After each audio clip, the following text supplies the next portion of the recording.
Hi, Sahadev മാഷാണേ.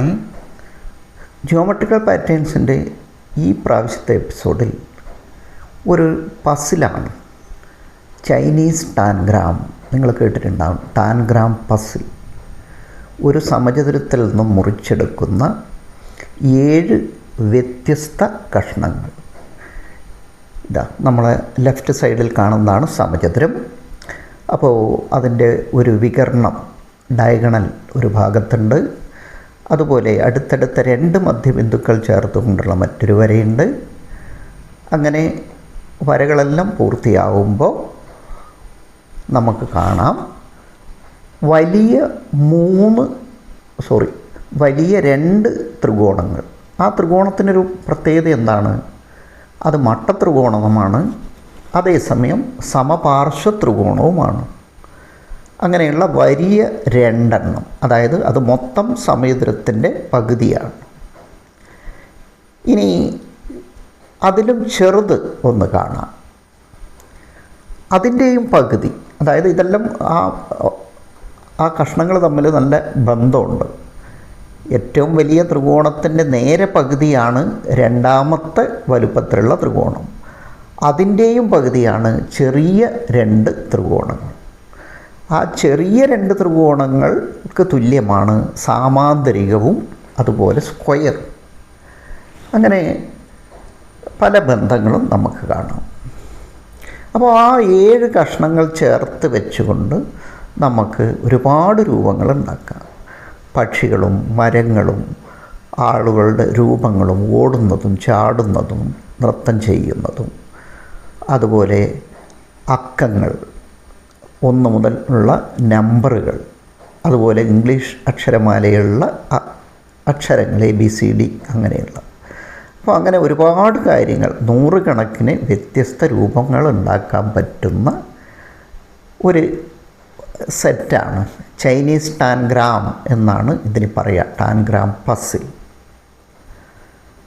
ഇപ്പോൾ നല്ല രസകരമായി നമ്മളെ ഒഴിവ് സമയത്ത് ചെയ്തെടുക്കാവുന്ന പുതിയ പുതിയ രൂപങ്ങൾ കണ്ടെത്താൻ നിങ്ങൾക്ക് കഴിയുന്ന ഒരു പസിലാണിത്. അപ്പോൾ ഇതും ഗണിതവുമായിട്ടുള്ള ബന്ധം എന്താണ്? ഇത് തീർത്തും ഗണിത രൂപങ്ങളാണ്. അതായത് 5 ത്രികോണങ്ങളാണ്. 5 ത്രികോണങ്ങൾ 3 വ്യത്യസ്ത വലുപ്പമുള്ളതാണ്. അപ്പോൾ അതിൻ്റെ ഏരിയ തമ്മിൽ നല്ല ബന്ധമുണ്ട്. മറ്റൊന്ന്, ഫ്രാക്ഷൻ പഠിപ്പിക്കുന്ന സമയത്ത് നമുക്ക് നന്നായി ഉപകാരപ്പെടുന്നതാണ് ഇതിലുള്ള കഷ്ണങ്ങളെല്ലാം. നമുക്കത് ഓരോന്നും കൃത്യമായിട്ട് തന്നെ പറയാൻ പറ്റും.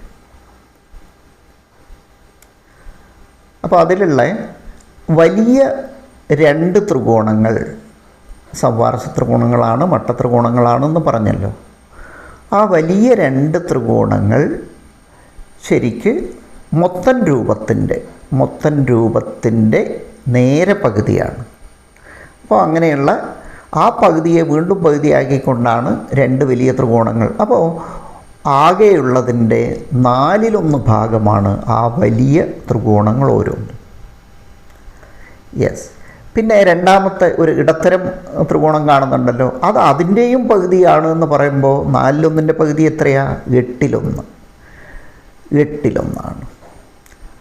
അപ്പോൾ 1/8. ഇതാ അവസാനിക്കുന്ന ആ ലാസ്റ്റ് വെച്ചിരിക്കുന്ന ഇതാണ് 8/1 ഭാഗം. ആകെയുള്ളതിൻ്റെ 8/1 ഭാഗം. അങ്ങനെയാണെങ്കിൽ ആ ചെറിയ ത്രികോണങ്ങളോ അത് ഓരോന്നും അതിൻ്റെയും പകുതിയാണെന്ന് പറയുമ്പോൾ 14/1. 16. 1/16. 16/1. അതുപോലെ ആ സ്ക്വയർ മൊത്തം വലുപ്പത്തിൻ്റെ 8/1. അതുപോലെ ഇപ്പോൾ വെച്ച സാമാന്തരികം, ആ സാമാന്തരികവും മൊത്തത്തിൻ്റെ 8/1 ഭാഗമാണ്. അപ്പോൾ ഏറ്റവും ചെറിയ ഇപ്പോൾ വെക്കുന്ന ത്രികോണമാണ് 16/1. 1/16. അപ്പോൾ 1/4, 1/8, 1/16 ഇങ്ങനെയാണ് അതിൻ്റെ ഓരോ ഭാഗങ്ങളും. അതുപോലെ ഏരിയ നമ്മൾ പറയുമ്പോൾ അതുപോലെ അതിൻ്റെ പെരിമീറ്റർ, ചുറ്റുമുള്ള അളവിനാണല്ലോ ചുറ്റളവ് എന്ന് പറയുന്നത്. അതുപോലെ പല ത്രികോണങ്ങളിലും നമ്മൾ പഠിച്ചെങ്കിലും എന്താണ് സമപാർശ്വ ത്രികോണം? സമപാർശ്വ ത്രികോണം എന്ന് പറഞ്ഞാൽ എന്താണ്? ഇവിടെ സമപാർശ്വ ത്രികോണവുമാണ് മട്ടത്രികോണവുമാണ്. ത്രികോണങ്ങൾ ആ 5 ത്രികോണങ്ങളാണ്. 3 വ്യത്യസ്ത വലുപ്പമുള്ള 5 ത്രികോണങ്ങൾ. ഏറ്റവും ചെറുത്, അതിൻ്റെ ഇരട്ടിയുള്ളത് 2 എണ്ണം, ഏറ്റവും ചെറുത് 2 എണ്ണം. അതാണ് 16-1 എന്ന് പറഞ്ഞ ഏറ്റവും ചെറുത്. പിന്നെ ആ 2 എണ്ണം ചേർത്ത് വെച്ച് അതിൻ്റെ ഇരട്ടിയുള്ള ഒരു ത്രികോണമേ ഉള്ളൂ. പിന്നീട് അതിൻ്റെയും ഇരട്ടിയുള്ള 2 ത്രികോണങ്ങൾ. അങ്ങനെ 3 വ്യത്യസ്ത വലുപ്പമുള്ള 5 ത്രികോണങ്ങൾ. അതുപോലെ ഒരു സാമാന്തരികം. ആ സാമാന്തരികം 2 ത്രികോണങ്ങൾ ചേർന്നതാണ്. അതുപോലെ സ്ക്വയർ, ആ സ്ക്വയറും 2 ചെറിയ ത്രികോണങ്ങൾക്ക് തുല്യമാണ്. അപ്പോൾ അതിൻ്റെ പരപ്പളവ്, ഏരിയ, അതുപോലെ അതിൻ്റെ പെരിമീറ്റർ, പിന്നെയോ ഭിന്നസംഖ്യയും അതായത് ഫ്രാക്ഷനും ഇതുമായിട്ടുള്ള ബന്ധം. ഇത്രയാണ് നമുക്കതിൽ പറയാനുള്ളത്. ഒപ്പം കുട്ടികൾക്ക് ഒഴിവ് സമയത്ത് കളിച്ച് പഠിക്കാൻ, കളിച്ച് രസകരമായി, ഇപ്പോൾ ഒരു നിശ്ചിത സമയം കൊണ്ട് പുതിയൊരു രൂപം 2 കുട്ടികൾ ചേർന്നാണ് കളിക്കുന്നതെങ്കിൽ നിശ്ചിത സമയത്തിനുള്ളിൽ ഒരു പൂർണ്ണതയുള്ള ഒരു നല്ല രൂപം ഉണ്ടാക്കുന്നതായാണ് കളിയെങ്കിൽ അപ്പോൾ ആരാണ് ഏറ്റവും ആദ്യം ഉണ്ടാക്കുക? അപ്പോൾ ഒരു സമയത്തിൽ നിന്ന് വെട്ടിയെടുക്കുന്ന 7 കഷ്ണങ്ങൾ. അപ്പോൾ ഇത് പിന്നെ നമ്മളെ ഗണിതശാസ്ത്രമേളയിൽ പസിലായും അതുപോലെ പലപ്പോഴും മോഡലായും ഒക്കെ അവതരിപ്പിക്കുന്നത് കണ്ടിട്ടുണ്ട്. അപ്പോൾ അത് എങ്ങനെ അവതരിപ്പിക്കുന്നു എന്നുള്ളതാണ്. അപ്പോൾ അതിൻ്റെ ഗണിതാശയങ്ങൾ എന്തൊക്കെയാണ് എന്നാണ് നമ്മൾ കണ്ടെത്തി പറയുന്നത്. അപ്പോൾ ഇംഗ്ലീഷ് അക്ഷരങ്ങൾ ഇവിടെ ഇപ്പോൾ നമ്മൾ നിർമ്മിക്കാൻ ശ്രമിക്കുന്നത് ഇ, ക്യാപിറ്റൽ ഇ ആണ്.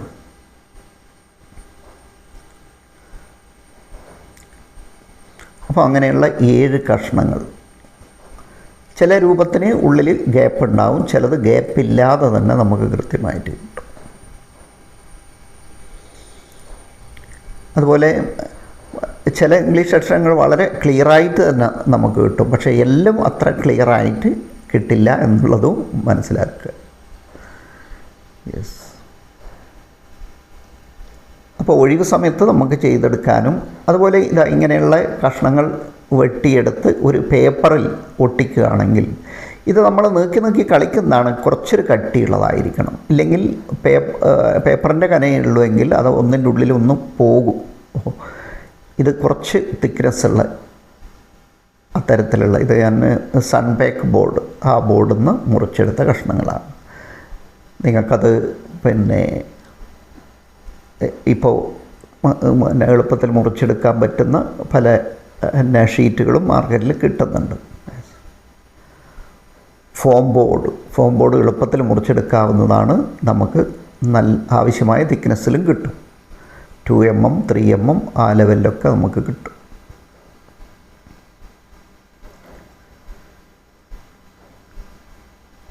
അപ്പോൾ ത്രികോണത്തിൻ്റെതാണെങ്കിൽ നമ്മൾ ഓരോന്നും പറയുമ്പോൾ അതിനെ 2, അതായത് മട്ടം കാണിക്കുന്ന വശങ്ങൾ, ഒപ്പം കർണം. അപ്പോൾ 2 വശങ്ങളും ഒരുപോലെയായിരിക്കും, 3ാമത്തെ വശം വലുതായിരിക്കും, അതായിരിക്കും കർണം, ഹൈപ്പോട്ടനസ്. നല്ലൊരു വീട്.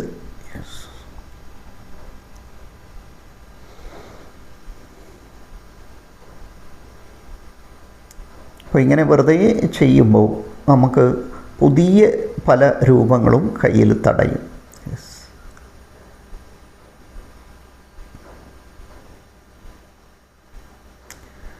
അപ്പോൾ ചൈനയിൽ നിന്ന് ഉണ്ടായതുകൊണ്ടായിരിക്കും ഇതിനെ ചൈനീസ് പസിൽ.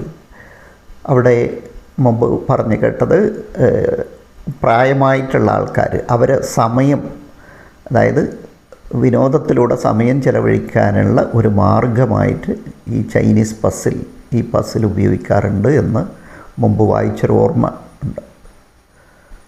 ടാൻഗ്രാം. അപ്പോൾ രൂപങ്ങൾ കൊണ്ടുള്ള നമ്മൾ പല പസിലും ഉണ്ട്. നമ്പർ പസിൽ, ഇത് രൂപങ്ങൾ കൊണ്ടുള്ള പസിലാണ്.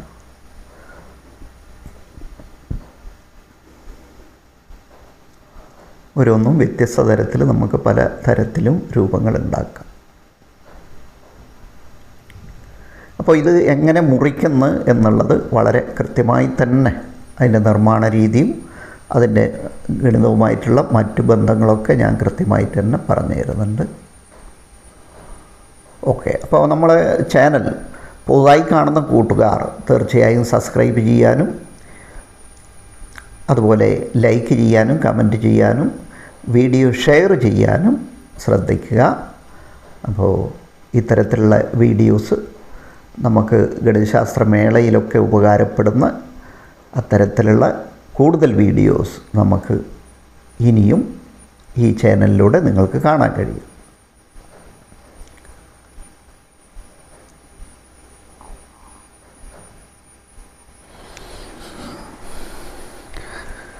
ചൈനീസ് ടാൻഗ്രാമാണിത്. ചൈനീസ് ടാൻഗ്രാം പസിൽ എന്നും പറയും. ഇതൊരു നല്ല പസിലാണ്. ഒരു സമചതുരത്തിൽ നിന്നും വെട്ടിയെടുക്കുന്ന 7 കഷ്ണങ്ങളാണ് അത് കൃത്യതയോടെ വെട്ടിയെടുക്കുന്നത്. അതിൽ ത്രികോണങ്ങളും അതുപോലെ സ്ക്വയറും അതുപോലെ ഒരു സാമാന്ത്രികമാണ് ഉള്ളത്. ത്രികോണം 3 വ്യത്യസ്ത വലുപ്പമുള്ളതാണ്. ഇതാ ഏറ്റവും വലിയ ത്രികോണങ്ങൾ. ആ ത്രികോണങ്ങളെ പ്രത്യേകത എന്താണെന്ന് വെച്ചാൽ മട്ടത്രികോണങ്ങളാണ്, സമപാർശ്വ ത്രികോണങ്ങളുമാണ്. യെസ്. അപ്പോൾ അതിനേക്കാൾ തൊട്ട് ചെറുതായിട്ടുള്ള മറ്റൊരു ത്രികോണം, അതേ ഷേപ്പിലുള്ള മട്ടത്രികോണം, സമപാർശ്വ മട്ടത്രികോണം. അതിലും ചെറുത് മറ്റൊരു ത്രികോണം. അപ്പോൾ ഇത് കൂടാതെ അപ്പോൾ എത്രയാണ്? 1, 2, 3, 4, 5 ത്രികോണങ്ങൾ. 5 ത്രികോണങ്ങൾ 3 വ്യത്യസ്ത വലുപ്പമുള്ളത്. പിന്നെ ഉള്ളത് ഒരു സ്ക്വയറാണ്, അതുപോലെ ഒരു സാമാന്ത്രികം. അപ്പോൾ ഇതിൻ്റെ വലുപ്പം തമ്മിൽ നല്ല ബന്ധമുണ്ട്. ഏറ്റവും ചെറിയ ത്രികോണം എന്ന് പറഞ്ഞാൽ ഇതാണ്, ഈ 2 എണ്ണം. ഈ 2 എണ്ണം ചേർത്ത് വെച്ചാൽ ഇതാ ഒരു സ്ക്വയറായി മാറും എന്നുള്ളതാണ്. എന്ന് വെച്ചാൽ ഇത് നേരെ പകുതിയാക്കിയതാണ് ഈ 2 ത്രികോണങ്ങൾ. അപ്പോൾ അത് തമ്മിലുള്ള ബന്ധം മനസ്സിലായല്ലോ. അപ്പോൾ ഈ സ്ക്വയറിൻ്റെ നേരെ പകുതിയാണ് ഇതിൻ്റെ ഏരിയ, പരപ്പളവ്. അതുപോലെ നോക്ക്, ഇവിടെ ഈ സാമാന്തരികവും ഈ ത്രികോണവുമായിട്ടുള്ള ബന്ധം എന്താണെന്ന് നോക്ക്. കാണിച്ചു തരാം. കണ്ടോ? രണ്ടും ഒരുപോലെയുള്ള കഷ്ണങ്ങളാണ്. അപ്പോൾ ഈ സാമാന്തരികം ഇങ്ങനെ മുറിച്ച് കഴിഞ്ഞാൽ കിട്ടുന്നതാണ് ഈ 2 ത്രികോണങ്ങൾ. അപ്പോൾ ഏരിയ പറഞ്ഞാൽ ഇതിൻ്റെ 2 മടങ്ങാണ് സ്ക്വയർ, അതുപോലെ ഇതിൻ്റെ 2 മടങ്ങാണ് സാമാന്തരികം. ഓക്കെ, ഇനി നോക്ക്, ഈ ത്രികോണവും തമ്മിലുള്ള ബന്ധം എന്താണെന്ന് നോക്ക്. അത് നമുക്കൊന്ന് നോക്കാം.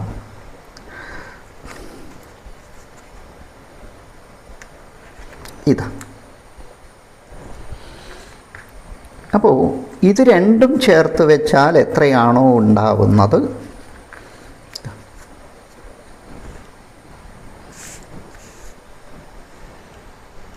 ഈ 2 ത്രികോണങ്ങളും എന്ന് വെച്ചാൽ ഇതിൻ്റെ ഈ 1ൻ്റെ ഇരട്ടിയാണ് ഈ ത്രികോണം. ഇനി ഇതും തമ്മിലൊരു ബന്ധമുണ്ട്. എന്താണെന്ന് നോക്ക്, അതേപോലെ തന്നെയാണ്.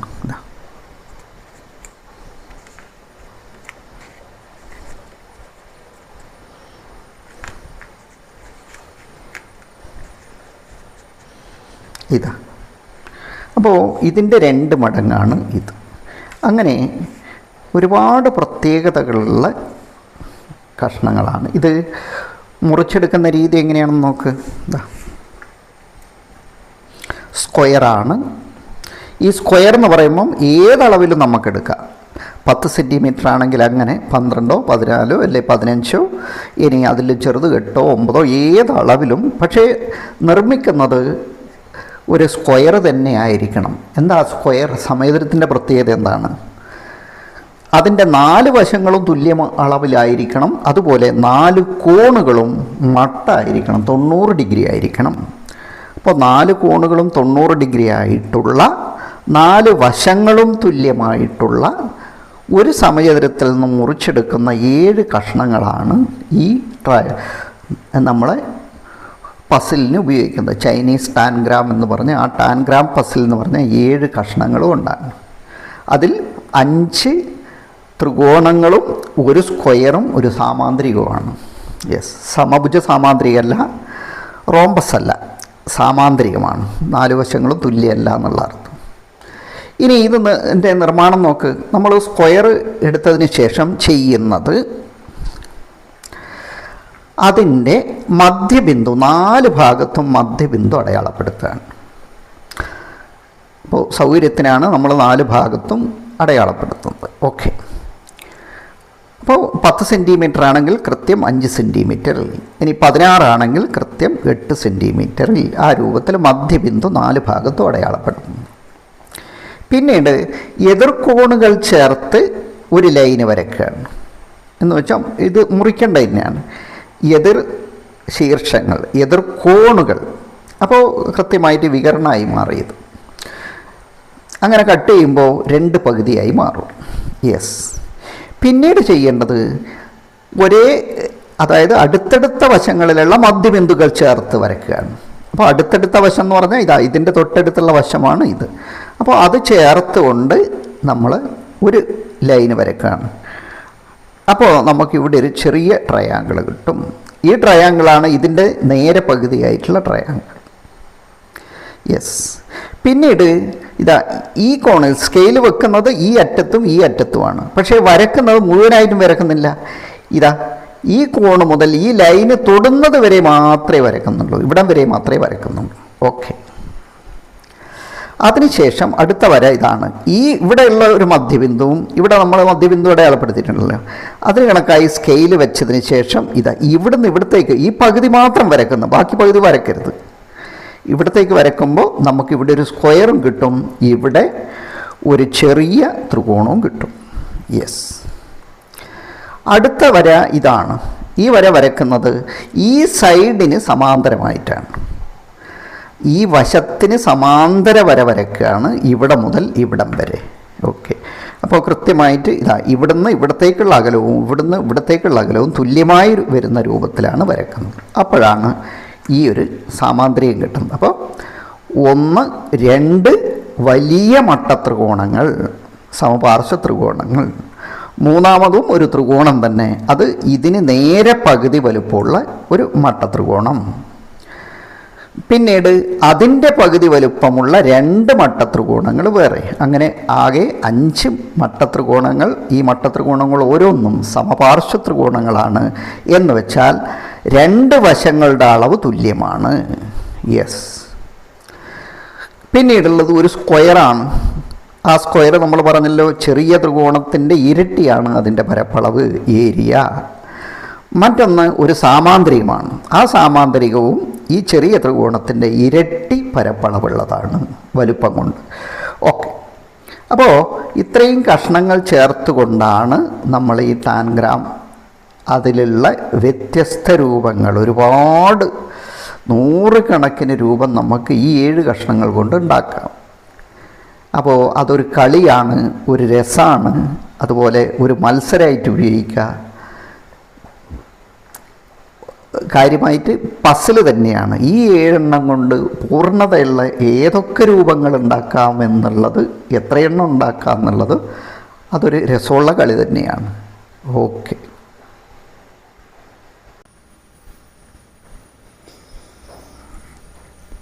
അപ്പോൾ ഇത്തരത്തിലുള്ള ഈ രൂപങ്ങൾ നമുക്ക് ധാരാളമായി ഉണ്ടാക്കാം. നമ്മൾ ഈ ചാനലിൻ്റെ തന്നെ ഷോർട്സിൽ, അതായത് ഷോർട്സ് വീഡിയോ ആയിട്ട് ഞാനിതിൻ്റെ ധാരാളം ചെറിയ ചെറിയ വീഡിയോസ് ഇട്ടിട്ടുണ്ട്, ഓരോന്നും രൂപം ഉണ്ടായി വരുന്നത്. അപ്പോൾ കഴിയുന്നതും അത്തരത്തിലുള്ള രൂപങ്ങൾ നിർമ്മിക്കുന്ന വീഡിയോസ്, ഷോർട്സ് ഇടാൻ ശ്രമിക്കും. അപ്പോൾ ഇതിൻ്റെ നിർമ്മാണ രീതി എങ്ങനെയാണ് ഒരു സമചതുരത്തിൽ നിന്നും പിന്നെ ടാൻഗ്രാമിൻ്റെ 7 കഷ്ണങ്ങൾ കൃത്യമായി വെട്ടിയെടുക്കുന്നത് എന്ന് നിങ്ങൾക്ക് കാണിച്ചു തരാൻ വേണ്ടിയാണ്. പിന്നെ ഏതൊക്കെ രൂപങ്ങൾ നമുക്ക് എങ്ങനെയൊക്കെ നിർമ്മിക്കാമെന്ന് കാണിച്ചു തരാൻ വേണ്ടിയാണ് ഈ വീഡിയോ. ഇപ്പോൾ ക്ലാസ് റൂം പ്രവർത്തനമാണെങ്കിലും നമ്മളെ ഗണിതശാസ്ത്ര ക്ലബിൻ്റെ പ്രവർത്തനമാണെങ്കിലും ഈ ടാൻഗ്രാം കൊണ്ടുള്ള കളികൾ നമുക്കൊരുപാട് ഉപകാരപ്പെടുന്നതാണ്. ഇപ്പോൾ വെറും വിനോദം മാത്രമല്ല, ഇതിലൂടെ നമുക്ക് പഠിക്കാനുള്ള കാര്യങ്ങൾ ധാരാളം ഉണ്ടെന്നും കൂടെ നിങ്ങൾ കണ്ടല്ലോ. അപ്പോൾ അതിലുള്ള ഓരോ ത്രികോണങ്ങളും തമ്മിലുള്ള 3 വ്യത്യസ്ത ത്രികോണങ്ങളും തമ്മിലുള്ള പരസ്പര ബന്ധം അതെങ്ങനെയാണ് നമുക്ക് പഠിക്കാനുള്ള ഫ്രാക്ഷൻ എന്ന പാഠഭാഗവുമായി ബന്ധിപ്പിച്ച് കൂടുതലായി മനസ്സിലാക്കാൻ പറ്റുന്നത്.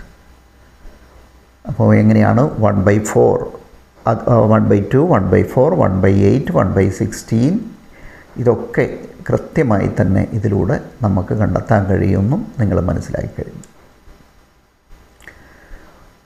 ഇനി കൂട്ടുകാരോടാണ്, നമ്മുടെ കൂട്ടത്തിൽ പുതുതായി ഈ ചാനൽ കാണുന്ന കൂട്ടുകാരുണ്ടാവും. അപ്പോൾ അവർ തീർച്ചയായും സബ്സ്ക്രൈബ് ചെയ്യാൻ മറക്കരുത്. അതുപോലെ നിങ്ങൾ വീഡിയോ ഇഷ്ടപ്പെട്ടാൽ തീർച്ചയായും ലൈക്ക് ചെയ്യാൻ മറന്നു പോകരുത്. ലൈക്ക് ചെയ്യാനും പിന്നെ കഴിയുന്നതും ഈ നിങ്ങളുടെ അഭിപ്രായങ്ങളൊന്ന് കമൻറ്റിൽ രേഖപ്പെടുത്താനും ശ്രദ്ധിക്കുക. അപ്പോൾ ചെറിയ ചെറിയ മറുപടിയാണെങ്കിൽ, അതായത് നമുക്കൊരു ടൈപ്പ് ചെയ്ത് പെട്ടെന്ന് പറയാൻ പറ്റുന്ന മറുപടിയെല്ലാം ഞാൻ അപ്പോൾ തന്നെ ചെയ്യുന്നുണ്ട്. വിശദമായിട്ട് ചെയ്യേണ്ട മറുപടിയാണെങ്കിൽ എനിക്ക് അതിലൂടെ ടൈപ്പ് ചെയ്ത് പറയാൻ ബുദ്ധിമുട്ടുണ്ട്. അപ്പോൾ അത് വാട്സപ്പിൽ മെസ്സേജ് അയച്ചാൽ എനിക്കത് വോയിസിലൂടെ നിങ്ങൾക്ക് പറഞ്ഞു തരാൻ പറ്റും. ഓക്കെ. അപ്പോൾ സ്കൂൾ തുറക്കുമ്പോഴേക്കും നിങ്ങൾ നേരത്തെ ജിയോമെട്രിക്കൽ ചിത്രങ്ങളുടെ ആൽബമൊക്കെ പല സ്കൂളിലുള്ള കൂട്ടുകാരും നിർമ്മിച്ച ആൽബമൊക്കെ എനിക്ക് കാണിച്ചു തന്നിട്ടുണ്ടായിരുന്നു. അപ്പോൾ അതിൽ വളരെ നന്നായി വരയ്ക്കുകയും നന്നായി തന്നെ സൂക്ഷിക്കുകയും ചെയ്യുന്ന ധാരാളം കുട്ടികളുണ്ട്. തീർച്ചയായും അത് നിങ്ങളുടെ ടീച്ചേഴ്സിനും കുട്ടികൾക്കും ഒക്കെ കാണാനുള്ള സൗകര്യം തീർച്ചയായും ഓരോ സ്കൂളും അത് പ്രദർശിപ്പിക്കാനുള്ള സൗകര്യമൊക്കെ ചെയ്തു കൊടുക്കാറുണ്ട്.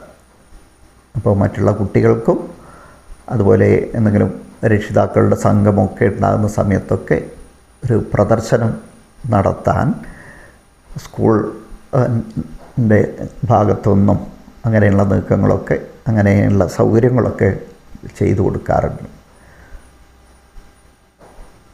ഓക്കെ. അപ്പോൾ അടുത്ത വീഡിയോയിൽ നമുക്ക് വീണ്ടും വിശദമായിട്ട് ഇത്തരത്തിലുള്ള കാര്യങ്ങൾ പറയാം.